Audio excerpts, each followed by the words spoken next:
Hello and welcome to GBRANZ. This week we're joined by one of the greatest to have ever done it. And he's fresh off the golf course from giving Justin Marshall, my old mate, an absolute pasting. Christian Cullen, thanks for coming on the show. Thanks for having me. Who won?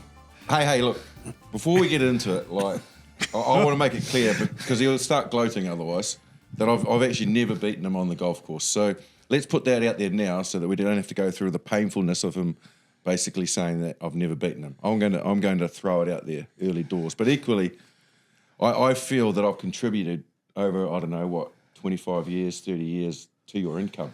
And I want to know if you're declaring tax on the money that you've taken off me, mate. Well, it's all cash, mate, so I don't declare anything. Cash and beers. Straight in the pocket. Easy money by the sounds of things. Yeah. So you don't have to actually, because nothing changed today. So yeah. Well, but that happens though when you're hitting your 3-wood off the tee, right? Usually you got to hit your driver, but he tries to play safe. And, He's a coward. Well, Is that what you're saying? Is that what you're saying, Kelly? He's literally we come did out. play one hole where I did ask him, is this a par 5 for Marsh? Because he had par 5 woman, par 4 men, and he's in his 3-wood. So, Kelly, how does Marshy go on the golf course? Because most people listening to this will remember him on the field for being quite fiery. Does he throw his clubs? No. I think he doesn't. No, he's pretty good. I think he wants to be really good, because he's quite meticulous in his setup, and he's asking people, is he lined up right? And, but today I actually seen something I haven't seen on a golf course. Oh, stop it. Hey, Go on. No. Here we go. there was a creed in the car that we weren't going to talk about something like this. Yeah. But I think I have to. I actually think I have to talk about it because You're on the couch. So I was standing behind Marshy on the putting green, and the flag is there. And then so you could see where the ball should roll. And then when he did a stroke, I seen no ball rolling. And I thought, has he missed the ball? But then I've looked on the other side and the ball, so he shanked. He shanked the putt, which I don't think I've seen shanks with irons, but I don't think I've ever seen it with a putter. Sober as well. Yeah, well, yeah, and that's why you come third today. I did. Yeah. Where you guys obviously go way back, and we'll work our way towards that. But I'd like to take the listener back to where you started and where it all began for you, because obviously your nickname, one of your nicknames, and we'll get to a couple of the other ones that I think Eric Rush gave you, the Paekakariki Express, is obviously you grew up in Paekakariki and Paraparaumu. Lots of people in the UK listening to this will have no idea where that is or what that looks like. Can you kind of paint us a picture of your childhood and what that looked like growing up? Yeah, well, I mean, I think Keith Quinn gave me that name. I thought it was pretty impressive because I can't even say that quickly. So I know when you commentate, it's actually quite hard to say people's names. So the Paekakariki Express to say very quickly is quite hard. So Keith Quinn, good on you, bro. What a ledge. Yeah. So Paekak's probably, now it'd be a 30-minute drive from Wellington with the new road, but in the old days, probably a 45-minute drive out of Wellington along the coast. And yeah, just a little beach town with, 700 houses. So we're sort of right in the middle between, we are Wellington region, but also Hawhranua region. So when you're living in Paekak, you can play for either Wellington or Hawhranua. So I picked the bigger union and played for Hawhranua first.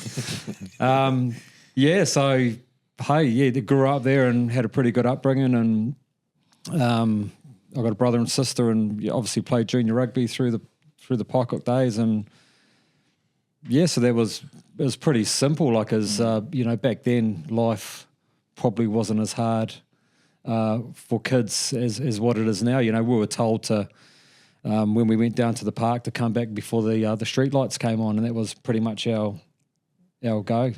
Was that where you used to go down and used to play like big games of touch, like the whole community used to get involved or something? Yeah. I mean, it's. I'm now coaching, or helping my daughter coaching my daughter at Kapiti College with a guy that was one of those guys, a guy called Juice. We used to call him Juice back in the day, and it was awesome. We'd go down on a Thursday night, and there would be kids like me that were 10 years old, and there'd be guys that played in the senior A's, there'd be the teenagers, and just a big community touch game. You just all mix up and play on a Thursday night, and man, it was awesome. Like you don't you don't get that now. I mean, the Paekakariki now has gone a bit greeny and more football-y. So rugby has gone from there a long time ago. But So when you're saying greeny, you're meaning like nature green. You're not meaning like weed green or anything like that. no, are you? just Yes, I was just a gonna bit say. of everything. I haven't been. Paekakariki's probably. My parents moved out of Paekakariki a while ago, and we're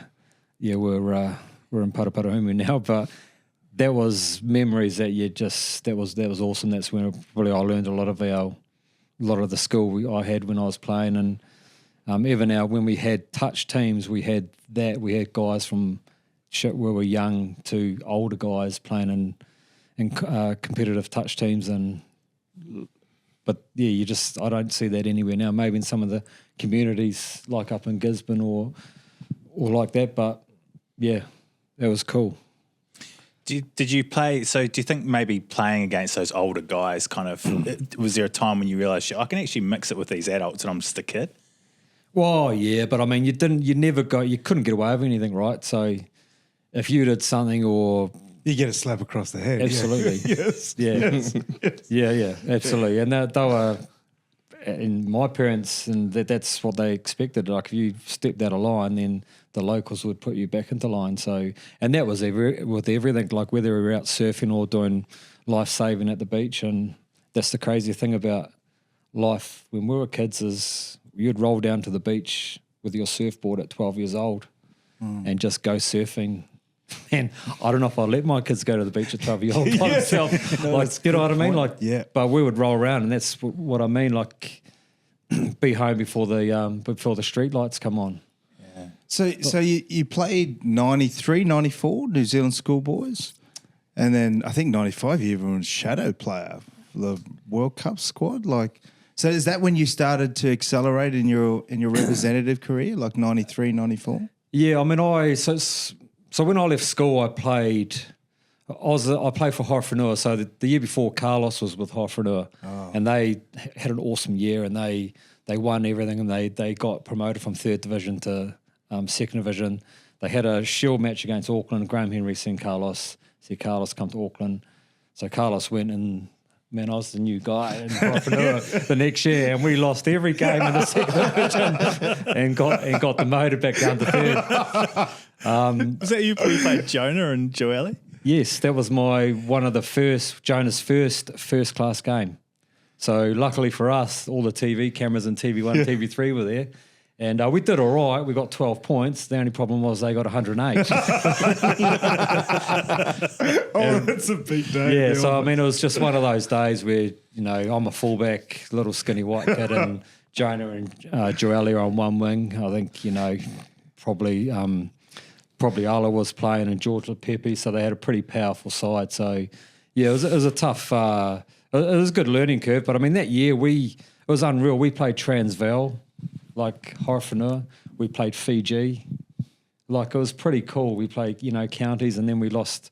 I think we lost every game that year. But You're 19 at this point, right? Yeah, I was only a young fella, and then after that, then some guy got me seeing if I wanted to go to Manawatu. So, yeah, I said why not? So I got out of home, moved to Manawatu, and yeah, that's pretty much where it all started. What were you weighing in at that stage, Cully?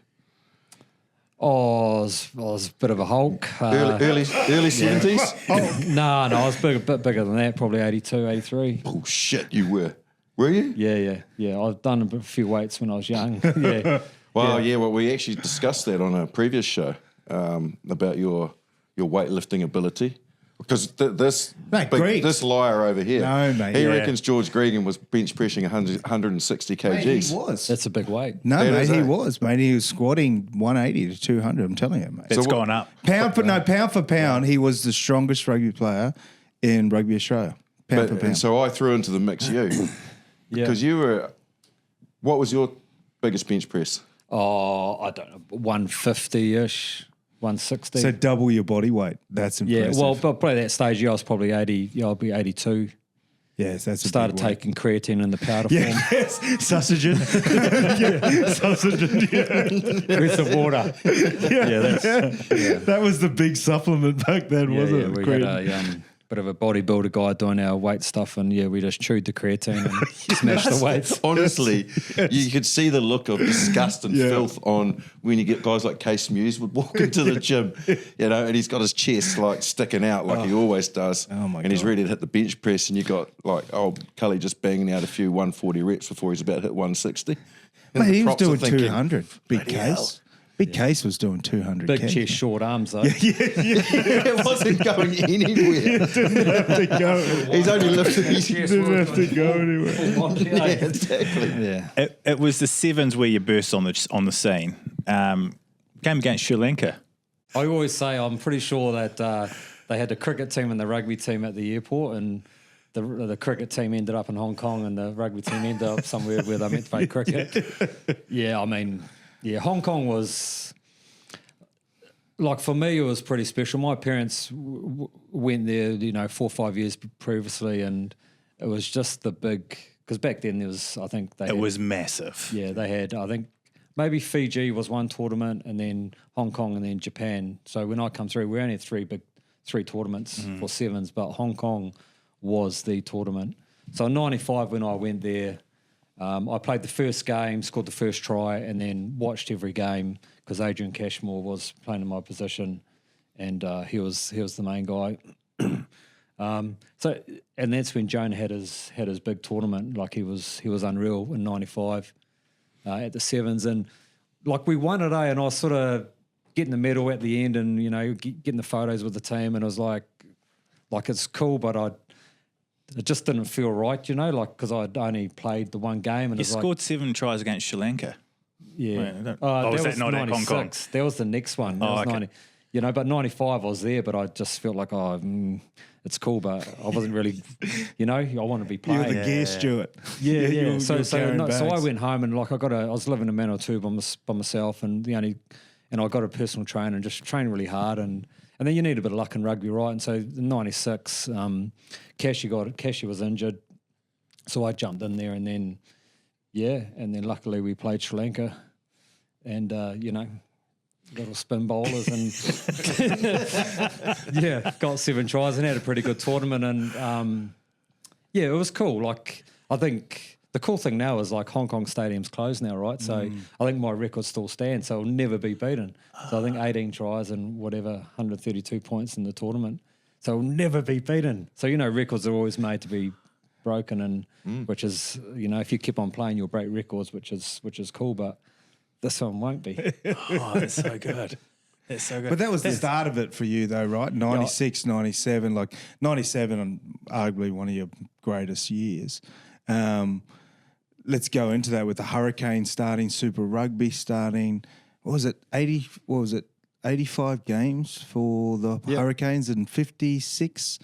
I still think your 56 try was against us, which I don't think you scored too, because I think Greg's actually tackled you in the sideline. Like, I'm pretty sure you didn't get it, but no TMOs back then. It was just whatever the referee says, mate. Good to see you not holding on to the past, JP, as well, I just happened to I saw this amazing tribute to you. 56 minutes of all your tries over the years. Mine goes for 56 seconds, but like yours was just... What's yours got on it? Oh, I don't have one. I'm no Christian Cullen, but got to see all your tries in 97. Like, wow, especially that Waratahs try. I think you guys were getting pumped. Do you remember that one? Do you remember that one? On your try line, like you run, like you literally run around 17 people and score that try. Like, yeah. I mean, I think that's probably one of my favourite tries. But then I think in the corner you see the score, and I think it's 42-20 or something like that. So we had nothing to lose. But I mean, that was when stuff like that happens. It's pretty cool, and if you take the score out of it and just have a look at the try, that's probably one of my favourite tries. But my most favourite try that I always say it's my favourite try that I never scored, which the one in the sevens in the final against Fiji, where broke out from our own try line and then I passed it at the halfway. Can we slow that down a little bit? Because what were you thinking? Because you got the ball and you're just about over the dead ball line. Yeah. Like what's going on there? Because and the Fijians all over you. Most people would put the ball down or throw it out or something. And what are you doing? Oh, we're obviously under the pump a little bit. I think Brad Fleming threw me with the ball when I was pretty much, near the dead ball line. And, and then obviously white jerseys in front of you. And then I went to run back the other way and Flemo was in front of me. And I think I said, get out of the fucking way. And then just ran and, and just managed to sort of, weasel my way out. And then, got through. Then I knew Serebi because he's a tricky little bastard, was the sweeper. And then, just hopefully just had to draw him. Had Rushy on my left, but then had another Fijian in a black jumper on my right, Mazuera, and passed him. And he canned it in. I think when I spoke to him later on, he said that he was yelling out in Fijian saying, I've got him. So the other Fijians that were chasing me, but Mazuera was outside me going, but I got him. So they sort of pulled up and then I passed it to him and he ran. But that's my favourite try that I never scored. But, 96 at Hong Kong was unbelievable. The sevens made you, put you on and one of the big personalities in that team was Eric Rush. And he gave you a lot of nicknames, didn't he? Well, he gave me a few. None that he ever called me, but when you go to functions with people in suit and ties and... Chester? That was one of them. So I think when you go to Hong Kong, you sort of get there pretty early. Then you have, 3 or 4 sort of events through the... Well, most New Zealand sort of expats that are living in Hong Kong, and you'd go there and the team would be lined up and he'd introduce everybody. And, it was either Cully or people that really know me. Another nickname is Kinney, which is a sort of a family nickname. But I'd stand up there and he went through everybody and then he sort of gets to me and he goes, Christian Cullen, we call him Chester. And I kind of looked at him and I said, I've never actually heard you ever call me Chester before. And then he goes, just like Chester Williams, at the time, he was the only black fella in the South African team. And then this time I was the only white fella in the New Zealand team. And I was like, you're not going to never call me that before in your life. And then, so cool, that's cool. We just laugh it off. I'm a young fella, whatever, mate. And then the next night we go to another function, same thing. So I'm like, here we go. What's he going to call me now? And then he comes up to me, and then he sort of, you see that little smirk on Rushy's face when he's got something. He's got something. And he goes, Christian Cullen, we call him beer bottle because he's empty from the neck up. I'm only young, 19, 20, so I just, mate, whatever, mate. So, but I think beer bottle has stuck because people still say that to me, and I'm like, mate, have you ever opened up a beer bottle? Well, there's actually a little bit in the neck. It's not empty. There's a little bit there. And even on your first All Blacks team meeting, he shafted you as well, didn't he? Yeah, he did. Yeah. That's when you want to dig a hole because walk into an All Blacks environment I reckon it's pretty intimidating. I don't know what it's like now. They probably make you feel more at ease. I don't know, Marshy would say, but I know when I first went in there in 96, it was pretty intimidating. It wasn't like the old guys would welcome you in. Put the hand around and bow you, So I was lucky because I suppose we had the Sevens boys there, Jonah was there, a few of the Wellington boys were there, but our first team meeting, sitting down, and then Mike Bantz was our manager, did his bit and then said, anybody else got any questions? And then Rushy puts his hand up and he goes, I was talking to Cully and he wants to know when does he get his Ford car? Because Ford was the sponsor, so when you get in the All Blacks, you'll get a Ford car. And I was like, what the? And you could see, Fitzy and look around. What's this Cullen? Serious? Yeah, and I just said, no. But that's, I suppose, when people take the piss out of you, that's quite a, that's okay. It's cool because then you feel like you're kind of, part of the team and you kind of just knew that that's what Rushy used to do. I always remember Mike Bantz as manager. You were there, 99. You probably might not remember the story, but see, he's our All Black manager. And we arrive at the World Cup in England with all the, all the pomp and ceremony and all that sort of carry on. But we have to go to a press conference and, we're the All Blacks, blah, blah, blah, introduce all the players. So Banco has to introduce all the players. So he's going along the list. Now, obviously, I don't know, there's 32 or however many players we are.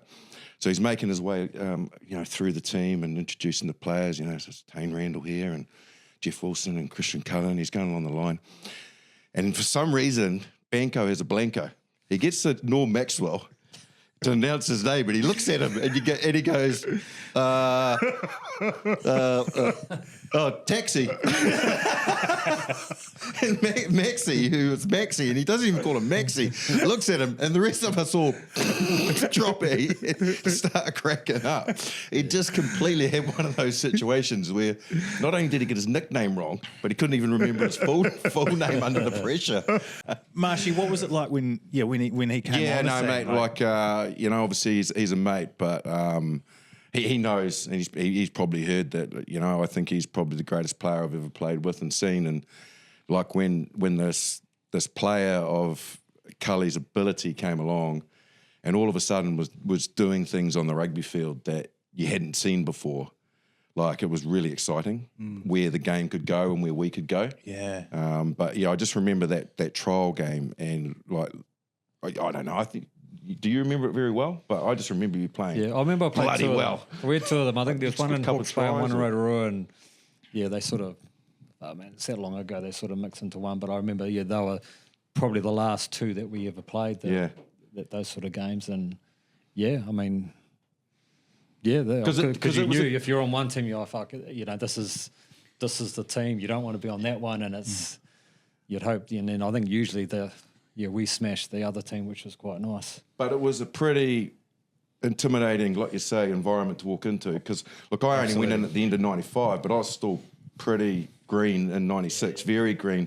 Yeah. And there was some genuine legends of All Black Rugby, wasn't there, in that 96, 97 team. Yeah. And we were youngsters. I was a couple of years older than you, but walking into that environment was... I rolled in. My first roommate was Zinni in Hawke's Bay. Oh, you both did? We both got that. It was his too. I got it at 95. Did you? Yeah. Yeah, so I rolled in and like Hawke's Bay playing with Western Samoa, and, Zin's walking to my room. Zin's and Brock. I was like, and there's a double bed and a single bed, and I said, which one shall I take? I did the same thing. Okay, I'll jump in the single. And then you go to breakfast and you're going, oh man, I hope like Alama or Jonah or someone's in there, because you don't want to walk in there and there's like Craig Dowd and Ian Jones and Sean Fitzpatrick. Because I'm like, is there another table somewhere? It was really, I found it really intimidating, which I don't know if that's a good thing. I think the younger guys today, the older guys, make them feel welcoming, because when you're at ease and feel comfortable, I think that's when you play your best. And there was always that, I roomed with a few players, and mate, you didn't get boo from them, didn't get nothing. Really? Yeah. And it was just like, I thought that would have been the whole purpose of like rooming with someone like that's up there. Zinni was good. Robin Brooke was great. He was probably one of the Blanky Bill. He was awesome. Yeah, he was awesome. A lot of the North Harbour boys were awesome, but I had a few roomies that you go into your room at 8:30 and TV would be off and they'd be in bed and you'd just kind of lie there. What's going on? It's kind of like, We actually, like with the Wallabies, like I remember first times sort of 98, 99, all the old senior players, because there's all the hangover from the 91 World Cup winners, right? Like, so we had that really special generation of that 91, 99. And I remember Bill Young, loose head prop in 2000, it was his first tour, didn't actually even play a game. And Rod McQueen, coach, we used to nickname him Chewbacca. Like, so we'd go like this one because he always would yell. And so we'd be coming home on the bus and someone would start going like this one and go, oh, Bill, Youngie, can you stop doing that, mate? And Rod McQueen actually thought it was him because it was all the old players doing it. And Rod McQueen thought it was him and actually went at him afterwards, like after the bus trip. What's the problem, Bill? What's your problem, mate? Like this one, mate, you're new here. I won't pick you again. Like this one. And because of the old, but that's what it was like, right? Yeah. The old players' initiation, there was never any sort of, not necessarily welcoming, but you didn't get a hand up or anything like that, man. You had to prove and fight for every inch that you had, man. Like that's just the way it was. Yeah. It was almost like you had to earn their respect before. Absolutely. This is not all of them. This is not putting a blanket over all of those guys. But all the old there was a heads, few of them where, you had to earn their respect before they'd even like almost even talk to you, man. Like, yeah. And I was like, oh, that's a bit sad, but anyway. That first year, 96, could be one of the biggest years in history for New Zealand rugby. And you guys were right centre, right in the thick of it, in your first sort of 12 months in the All Blacks. Like, how was that? That was... Because I remember getting up in the middle of the night to watch those games in South Africa. It's where the romance of South African tours was ignited for people of my generation, and you guys were the stars of it. Yeah. Like, being there must have been incredible. Yeah, it was. It was a good time. Yeah, it was, and big challenges as well. You know, obviously 96, having to go over and try and beat South Africa on their own soil, 4 test matches, one of them part of what was the Tri-Nations at that time, and then it went on to a tour, and to achieve that was pretty unreal. But you know, we had a real focused team, but yeah, we just had some magic players. Like to be honest, we pretty much did the incomparables, the 96 victory in South Africa without Jonah and to a degree Mertz as well, didn't we? Because Mertz got injured. Glenn Osborne on the wing. Did Jonah get dropped or injured? He was in the midweek Ozzy team. was on one of the wings. And Carl Hayne came in and John Preston came in. Yeah, and so there's a bit going on. Yeah, but it was just was awesome to be a part of that. But we had Scotland before that in New Zealand, didn't we?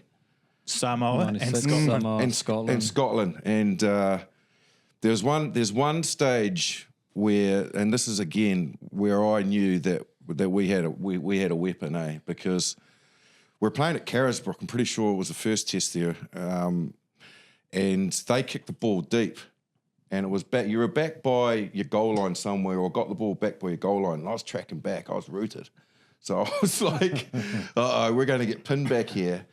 And you literally, I don't know, beat 4, 5, 6 defenders. Broke out of the 22 and I was just basically like a spectator.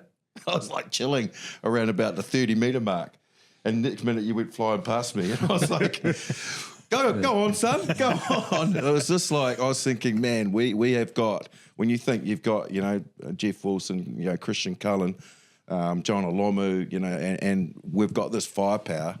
It gave you a real sense of, you know, if we can be in games.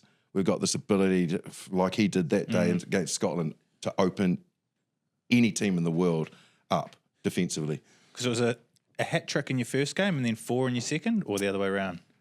Yeah, no, it was actually quite a good start. Because I remember, so I got 3 against Samoa, my first test, and then I was on a plane flying back to Wellington from Hawke's Bay. And I got on the plane. Laurie Mains I think he was commentating the game. So I got on the plane, and then he was there. And I can always remember it because he, obviously, you know Lozo, and I get on well with Laurie now and play a bit of golf, and he's a great golfer. And I quite enjoy him, but he never coached me. But I remember him, he was sitting at the front of the plane, he shook my hand, and he goes, "It only gets tougher from here." And I was like, you know, whatever, just turned 20. I was like, still probably a little bit tibbly from the night before. Walked back to the plane, walked back, get my seat. The next week I scored 4 tries. And I was like, fuck, it was Laurie Mains, though. What's he talking about? Yeah. But I know what he means, because, you know, and then we went to Eden Park against Scotland. It was a bit of a shitty night, and yeah, it was tougher. So yeah, I knew what he meant. Like, it is, yeah. Once you're there, you still gotta work bloody hard. You just don't take it for granted. Well, let's go back to that South African situation, because you guys are right in the middle of that, and the All Blacks have got that situation a little bit, going to the World Champions for 2 tests this year. How did you guys feel like you belonged at that point? Because again, you're early in your careers, you're going up against the World Champions. You just watched them beat the All Blacks in the World Cup the year before, a massive game. Did you guys feel like you belonged at that point? How were you kind of approaching that? Yeah, it was interesting, because I mean, I guess 96 was like Super Rugby started, so I'd never been to Africa, right? I don't know if Marshy had been before, but I'd never played rugby there, never had a test match there. So Super Rugby, you sort of go maybe play 2 games. I actually can't remember, but that's a bit different. So going there to play a test match, I think we had 4. So it was quite a big tour. Like, yeah, I can honestly say by the end, I can remember, it probably means more to me now than what it did then. Like I was only young and it was like, man, you just want to play test matches and then go have a few drinks and then, play the next one.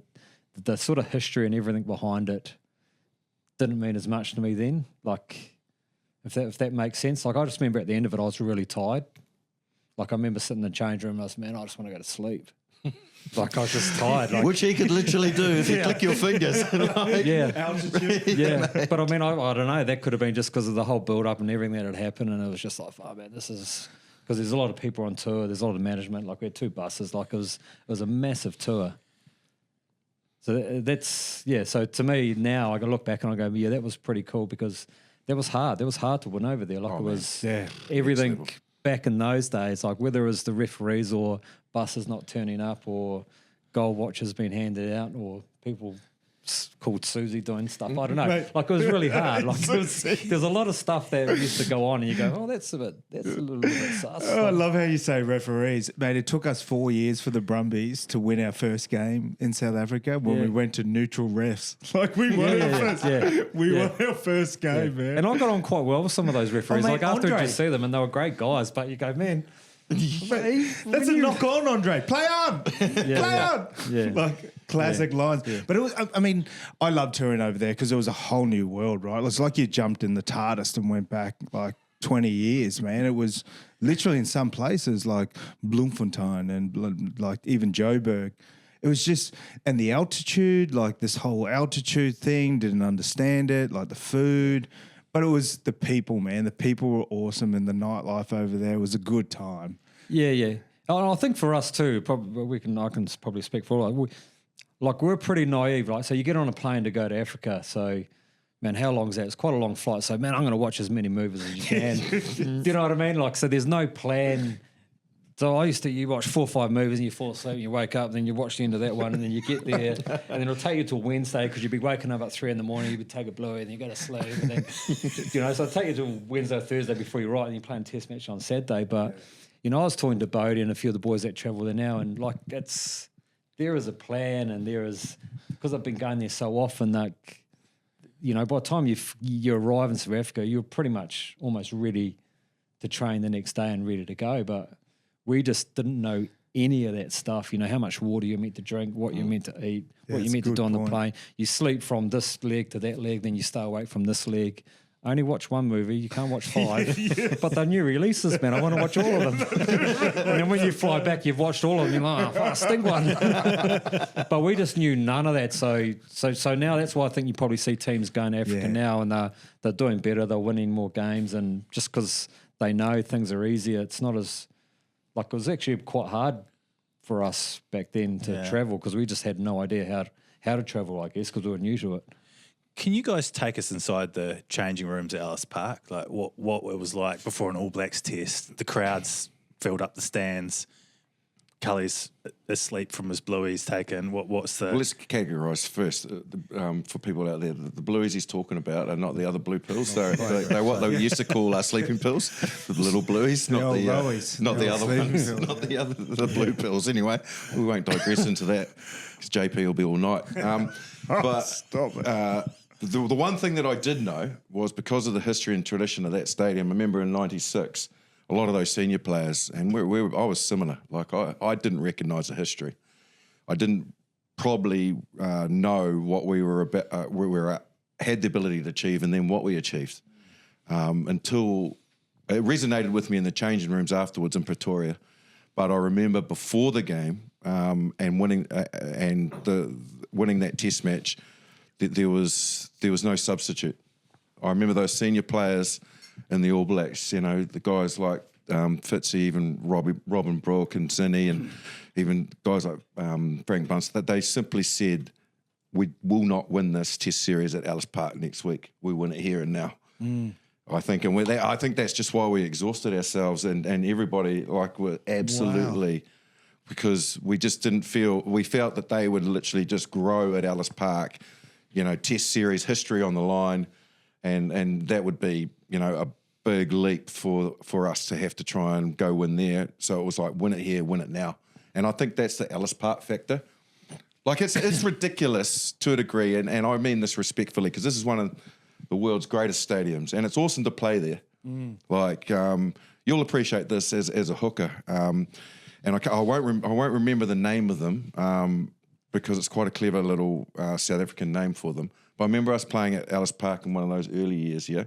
And it's intimidating. So we were driving down in towards the stadium, we would drop underneath, and the crowd was feverish because, they were obviously, Springbok, bloody crazy.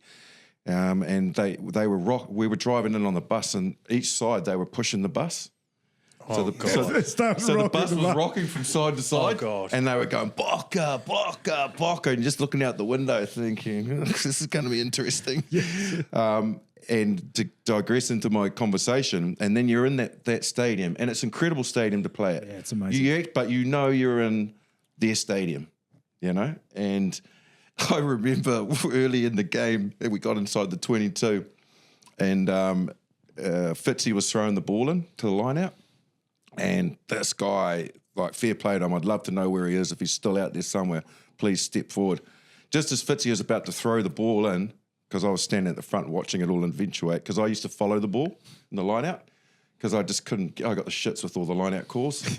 So I just used to follow it along the line. I thought that was quite simplistic. So I'm watching Fitzy, and he's got the ball up like that. He's just about to throw it, and he gets hit in the back of the head by this little orange. Yes. I don't know what they call them. But some guy had hurled it from, I don't know, 4 or 5 paces back. Fitzy's about to throw it, and the thing's gone bonk like that. He's about to throw it. Jumpers have gone out. The ball's gone like, freaking hit them right in the belly button. Mate, that happened to me on my first time.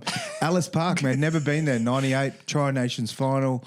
I was on the bench. I was only 21. And Jack Daniels, like, little hip flask came past my ear. Jack Daniels, three, those little oranges come flinging past. One hit another reserve. I think Chris Whitaker. Witt sat on the bench for Griggs over 100 tests. Holy moly. Yeah, I think he only played 20-something. He's the Byron Callagher of Australian rugby.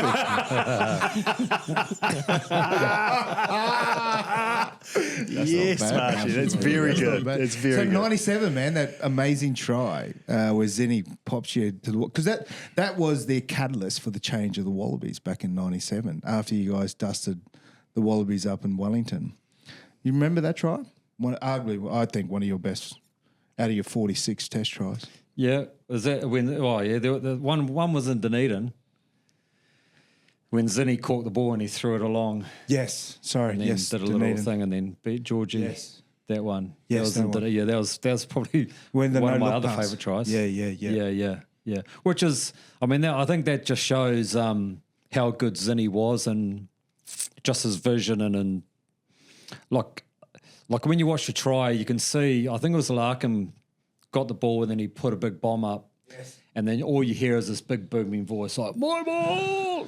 Yeah, he takes it and spins it, doesn't he? I mean, Zinni's got a massive head, but he's got quite a big booming voice. So, my ball! So he catches it and then I think he must have just looked because I ran and then he threw whatever it was, a 20-metre pass along the line. And I never called for it. It was just, there's a hole and you run holes and he's seen it and he just had the courage to throw it, and that's. Yeah. But I always used to say, Marshall was saying, I was pretty quiet on a rugby field. I never really talk much, and I always thought the more I talk, the more people know where I am. So I just run holes, and I was lucky. I had guys like Tanner and Mertz and Jonah that had the ability to offload, and I just used to say to Tanner, bro, if you break through, I'll just be on your shoulder. Just give me that one. But I'd never really call for anything. And so that one there is a classic where you heard Zinni call and then he just looked and then he just wound up and threw a pass and then off I went. So does it, I know we're going to jump forward because we'll certainly go back. Does it give you the shits a little about the premeditation that you see a lot in the game now? That instinct that you're talking about has gone out of the game a bit? Because, like you're saying, basically you're just playing what's in front of you. Yeah, And seeing, when you're talking about holes, you're seeing, like, I can see a gap. I can see a fracture in the defensive line. I'm just going to run that line, and hopefully the person that I'm going to get the ball off is not thinking, oh, my role is to to do a little touch pass or to maybe take the contact and set up another. That you're just playing what's in front of you. Yeah. I mean, that was probably a big part of my game. Or I mean, obviously when we were coming through Marshy, the game is different. Yeah. Than when we played it. Like, yeah, all the stats you get and all the preview stuff and all the work you do before games, we never probably did. We did probably 10% of that, right? Oh, mate. I don't know. Like, We did it. Yeah. But I We mean, used to do a lot of rugby. I think when you're watching the weekend, like guys like Bodie, you know, he ran a hole and then Mackenzie threw the ball across and he ran like that sort of stuff. I love to see, you know, or Will Jordan and the offload from TJ to Will just run his outside That line. was out of his pattern, line. wasn't it? Big time. Yeah. So stuff like that, and then you get the shape that Will's second try, which is obviously they'd set up in the shape and someone in the front, Will in behind, and it opens up. So yeah, but yeah, there is an element of heads up rugby. But some of our players still have that, and with the All Blacks, like I'm sure Bodie still has it, and if it's on, it's on. It doesn't matter if you're 5 minutes from your own line or 5 minutes from the line. Like if it's on and there's a big fat fucking prop in front of you or a hooker, you go, man, I'm pretty sure I can take this guy. I'm going to take him. Like you just got to go and just trust and have the courage to pull the trigger and go. And I think we scored a lot of tries through Hurricanes. I mean, a lot through the Hurricanes where we just had players like that just had the same the thought process, like if it's on, it's on, we're just going to go. And then we had guys like David Holwell and Jason O'Halloran that would understand, me, Tana, Alama, Jonah. Like we're just got to get these guys the ball if they think it's on. What was it like to play with Jonah Lomu? Yeah, I was pretty happy when he came to Wellington. To be fair, yeah. I mean, we played him. I played him one. I probably played him a couple of times. Played him at the schoolboy stuff, and he was number 8, and I was playing midfield, and there wasn't much fun in the midfield scrum. Yeah, taking the big fella down, and then played obviously against him when he played for the Blues against Hurricanes in the very first Super Rugby game. And then, man, I was so happy when he signed for Wellington and come to Wellington. I was like, you beauty. But I always say, like, I had the best seat in the house. Like, being a fullback and then being in behind, Jonah, Tana, like, it was pretty special. And you always knew when Jonah was, like, we never knew about his illness, right? Like, we just thought he was a lazy bastard. Isn't that wild, eh? Come on, get back and, like, this will work, man. Come on. But, yeah, so what he did and what he could do, and when he got the ball, and I scored a lot of tries off, you get up from something here and you'd see the ball was going to Jonah, and then you just go bang, you just go that way to the fat man's track and pick up, because you knew Jonah was going to beat 1, 2, 3, 4, 5 players and offload. and offload. And I mean, the key to Jonah too was to get him a little bit angry and a little bit pissed off, and because as we were talking before, when Jonah was in the game, he was great, but sometimes he could not be in the game. So, I mean, for the Hurricanes, we had a move that he was blindside, and would have a move called Chiefs 1 and Chiefs 2. And Chiefs 1 was when Jonah would come on the inside and would do a switch, and then him, but then that was Chiefs 1 and would give it to him. But the Chiefs 2 was same move, but would pop it out the back. So, but we'd tell Jonah Chiefs 1. Yes, so he was expecting it. So Jonah would come He'd here. have the nostrils going, charging in there. We'd actually get in a huddle, like when we were playing Jonah, and go, he's not in the game, like this one. But I reckon he's going to come soon, because it was funny playing him, man. Like, because you're so right. Like sometimes he wouldn't be in the game, but if someone pissed him off, I remember that 2000 game when we played at the Caton, and Ben Tune said something, and when Tooney came on, Jonah absolutely smashed him, smoked him. Yeah. So the key was never to piss Jonah off, because sometimes he would go silent in games. Yeah. Well, that Chiefs one too, when he come in for the Chiefs one and we didn't give it to him, we went out the back and he was like, where can we get the ball? And we've got it. But there's 5 defenders standing there waiting for him and everybody else is prospering. And then the next move will go, here you go, bro, away you go. But yeah, he was... he was pretty special, and he was. I mean, he was the first, global rugby superstar, and wherever you went in the world, because he was so big and just he stood out in a crowd, like everywhere we went, everybody knew him, and like he took it pretty well. We always thought, like, man, this guy should have been born in America because he just had that gangster American. Swag about didn't him, he buy like a massive car? Oh, man, he had 30 cars and stereos, and he'd turn up the training and had a big trench coat on. And I thought it was the Matrix, and he'd get out of his convertible and it'd be like, here I am. And we were like, oh, bro, the man. Yeah, he was, but he was so generous and he'd look after, some of the boys that were just starting off, and you'd be in Africa and he'd buy a ghetto blaster and then he'd leave it there for the maids, and like just all these little things that probably people don't see. Like, he was very, very generous, and what he had to go through, like I don't think anybody had experienced that anywhere in any sport in New Zealand. Like he was that very first guy that was just massive. I mean, how hard would that be to everywhere you go? He's bigger than the game, right? Yeah, we're lucky. Yeah. You can sort of roll around and, put a hat on and but big guy could never ever do that.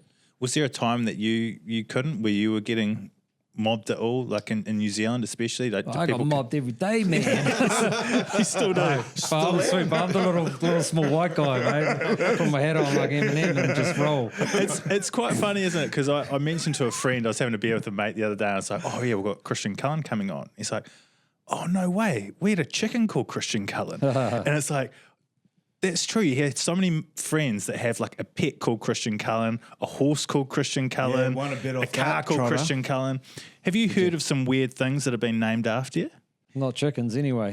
Well, you had that harness. Oh, the trotter was pretty cool, but I got nothing out of that. Yeah, no, he made a lot of money for the owner. Yeah, at least it wasn't embarrassing. Yeah, well, that's right. There's a Christian Cullen passing lane in here in Christchurch, and a Christian Cullen passing lane. Christian Cullen, event centre in the room up in whatever the trotting place is here. So Addington. Yeah, I mean, it could have been a dud horse, but it ended up being a pretty good one. So yeah, that was foresight. That was really good foresight. Yeah, but hey, look, I just want to add that. So you obviously got approached. Yeah. About having a horse named after you, and you've got to give consent for that. And as you said, you didn't get anything out of it. No. Happened to me as well. Have you ever heard about my horse? The donkey. Oh my God, mate. Never heard of it. I was like, yeah. I donkey think I racing. could have even been after the Christian Cullen. I was like, there's something in this for me. There we go. I tell you what, this thing, mate, it couldn't get out of the training paddock. It was a complete, fat fingers on it. Oh, mate, I tell you what, thing couldn't run. I don't know if they tried to make it jump, couldn't jump either. I was like, I've signed my name to this thing. I know where it ended up, but we won't go into that. Yeah. Golly, at least it was a success. Yeah. Oh, it was cool. I mean, it was John Hart had a pretty good horse trotter at the time. So the guy that owned it pretty much wrote him a letter and said, "Oh, we've got a horse. It's pretty small, but it's got a big heart and it's pretty fast. Could you ask Christian if we could just name it?" No, back then when I was 20, I was like, "Oh yeah, sweet, that'd be cool." But I should have said, "Hey man, 5%. But I didn't. But that's there was those times, and today I'm sure. Someone said, "Can we name a horse after you?" Said, "Mate, 20%, mate." Speaking of John Hart, 99 World Cup, what was the process involved in the controversy there where you got put into centre? Because that's quite a big talking point about that World Cup, isn't it? Everyone looks at, we had Christian Cullen playing at centre, out of position. How did that come about? Yeah, well, I suppose there's a couple of people that wanted to play fullback, I guess, and fullback was my position, and Goldie was playing fullback at the time, I think, as well, and it was probably trying to fit. There's me, Tana, Lama, Goldie, and Jonah, so all trying to have them on the field at the same time, I guess, and so Hardy flew down to Wellington, and because I was young, man, I just wanted to play, right? So I was like, and he said, how would you feel about playing centre? And I was like, well, I played centre when I was at schoolboy stuff, but that's a little bit different to test match. And I think through the Super Rugby, I may have played, a few games there. But as we know, I think any centres that are any good, man, they've taken time, right? So, our Conrad Smiths and Frank Bunces and like good centres, they take time. Like, especially outside centre, man, they defensively. They start and they're okay, but over time, the Manonu and Conrad, like combinations, and it just takes time. You need time there. And so I had a Super Rugby season before the World Cup to get ready. And I mean, I'd openly, I'm not a centre. I just said yes because I wanted to play. Maybe you don't like talking to people you don't like telling people where you are or communicating. Centre's not going to be. No. And, hindsight, and ironically, like Tana was on the wing and he becomes one of our greatest centres. Lama was there and, so all these little things and, I mean, I don't know. When we played France, I mean, I wouldn't say that me playing centre lost us that game. Like, there was 25 minutes in that French game in the semi-final that was just unreal. Like, they could have played God and beat. They couldn't do that again. Oh my God! No, we were waiting in the final. Like we kept talking about it all week. They could. You guys were home and hose. Like seriously in that semi-final. Like we were expecting our poor camera, like our video analysis bloke in the '99 World Cup. He didn't sleep for 3 days after you guys lost because we had no vision on France. He had all the vision on the All Blacks because we were expecting, and you guys were leading, right? Like you've never played a game where that 25 minutes was just the craziest 25 minutes. But it was one of those things. So we were like leading here, and then they'll get a penalty, so they'll take a penalty shot like for 3 points. But we were like 24 points up or something, and then they'll take a drop goal. Then they hit a drop goal. I was like, oh yeah, okay, that's cool. And then they'll kick one over and it would bounce, Mertz would run for it and it would bounce like 15 metres that way and bounce into the guy's hands and then he would score and then they'll kick it through and, Goldie was there and it went through and they scored, so they just, things happened in 25 minutes that was like far out. Everything possible that could go their way went their way. And that 99, you remember when we used to do the old Captain Hurricane thing? Yeah, what was this? That was more of a Hurricanes thing with the salute. Captain Hurricane where he used to salute when we scored a try. But I stopped it that day because when that dude... was it Dominici? Dominici scored the try and he ran past us and went like that and I was like, okay. So from that day, man, I stopped, the old... Well, it wasn't really a gloating thing. It was more for the boys, but... Yeah, now you score tries after that, you just like score a try and bro, sweet. Run back to the halfway. That was actually one of the first times that All Blacks, you were one of the first All Blacks to actually do a celebration after a try. It wasn't an All Black thing before that, was it? Really? Like who? I once tried to give Goldie a high five and he denied me. I put it up Goldie was and he big just on the ran off and I was celebration. like, yeah. I think that was in Dunedin. There's actually footage of it. He ran off like, yeah, man. And I'm like, that was just the Hurricanes thing more, we just have Captain Hurricane that used to run around our stadium and we used to do that. And then he picked it up and so he started saluting everyone and then we sort of, brought it into the All Blacks. But I mean, I used to try and keep it a little bit down low when, didn't used to do too many big celebrations. We mentioned before, like the instinctive players that you guys were back in the day. There's a few floating around now. I mean, we mentioned Will Jordan being one, especially at a fullback. As far as fullbacks around the world go, who do you see as like guys that you love watching play?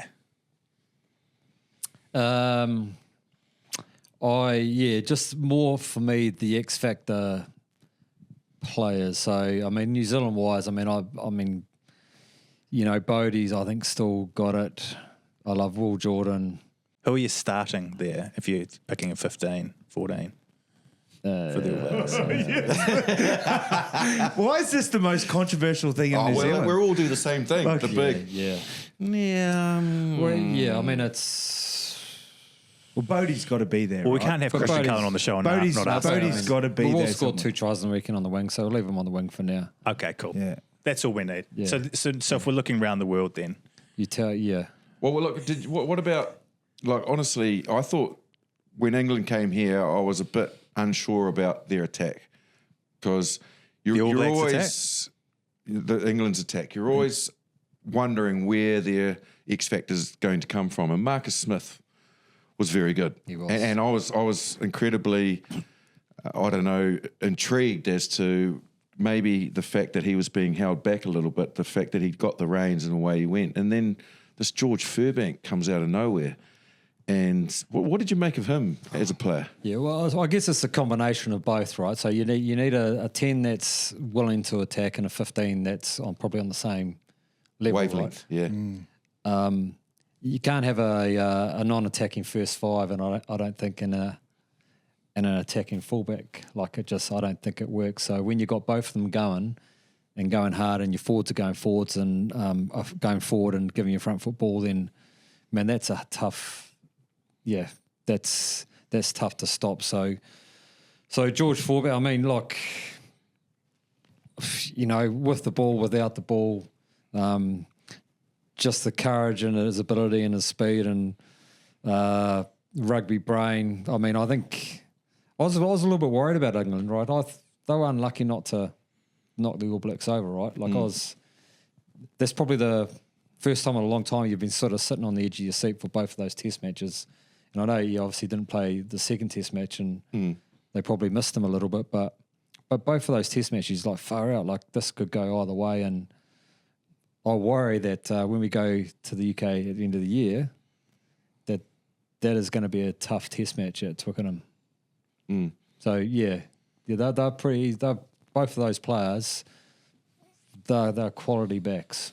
Oh mate, England were Steve Borthwick, right? The coach, like defensively. Actually, I played against Steve in his first test. It wasn't until many years after that he came and told me about this, but I was having an absolute shocker. Like I couldn't hit the side of a barn door that day, man. My throwing was like screw if. Anyway, it was Steve Borthwick's first test, and he was like, "Just throw the ball straight, Paul." And I was like, "Mate, who the fuck are you?" Like, no one actually even knows. What is your name? I don't even know your name, mate. Shut up. And he reckons he came after the game, 80th minute, introduced himself, said, "G'day, Jeremy, I'm Steve," like this one. And it wasn't until like 7-8 years later he came up to me and he goes, "Mate, you got me that day." Like I just shut up, like I didn't say a word. But I actually think his coaching personally, like I think he's taken the side from Eddie Jones.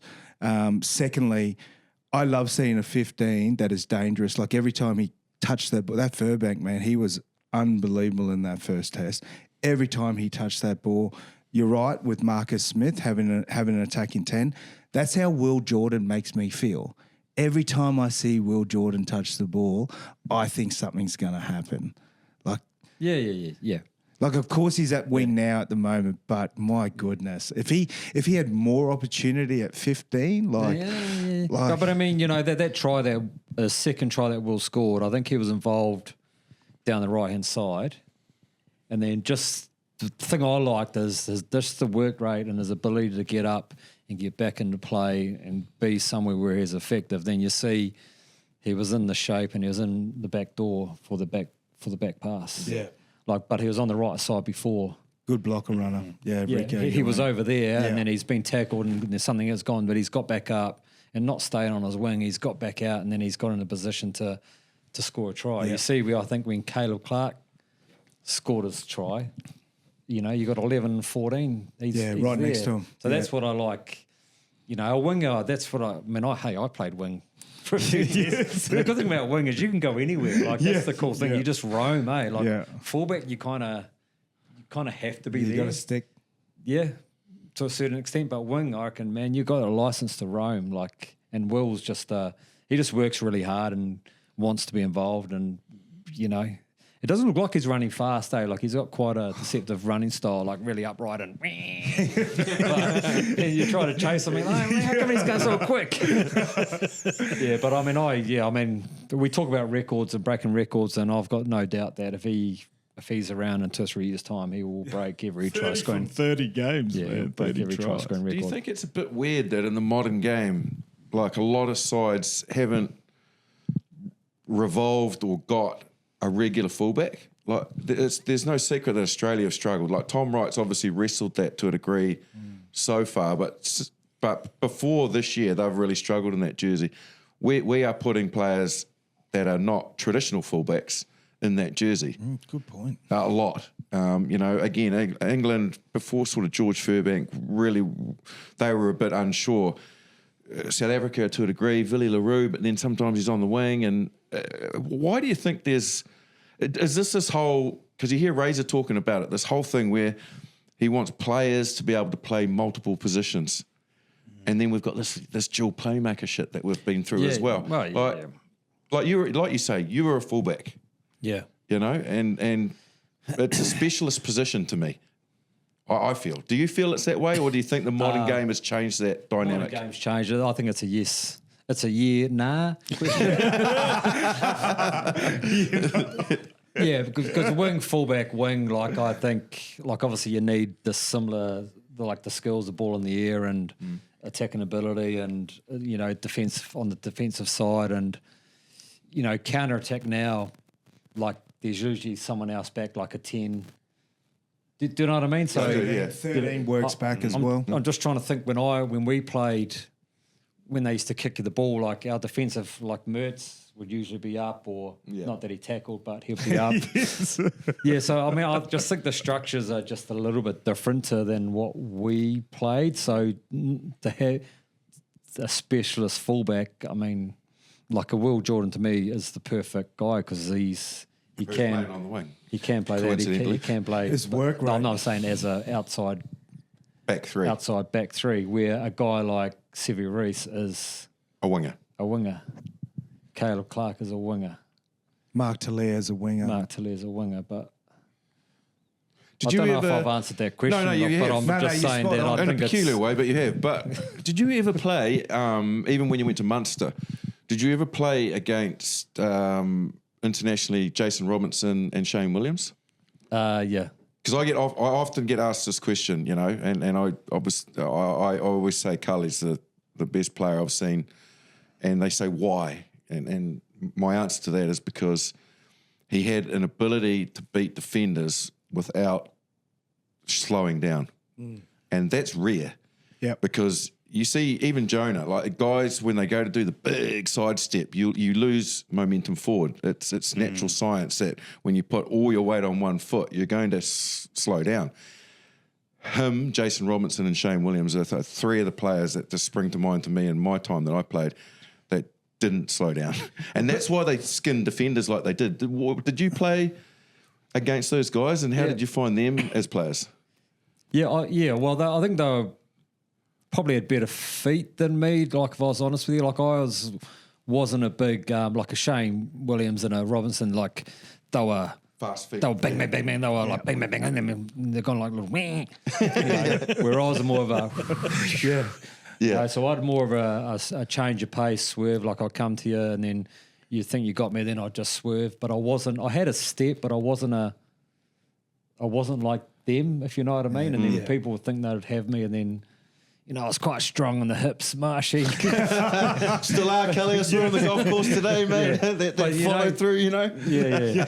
Well, Stephen Larkham was like that. Like Stephen Larkham glided. Yeah. It was a glide.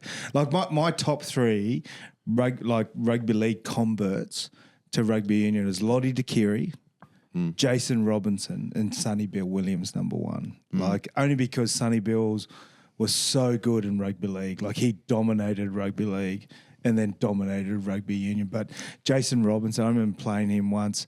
Yeah, his feet, man. He was here comes the hot stepper. Like he'd break your ankles, like when to go and try and tackle. But him. he wasn't slowing down when he's doing it. His ability to put that footwork on you, and yours was a slightly different technique. But what you're not doing is slowing down, and that was the hard thing. Often I got asked about Jonah. I'd like to hear your opinion about defending him.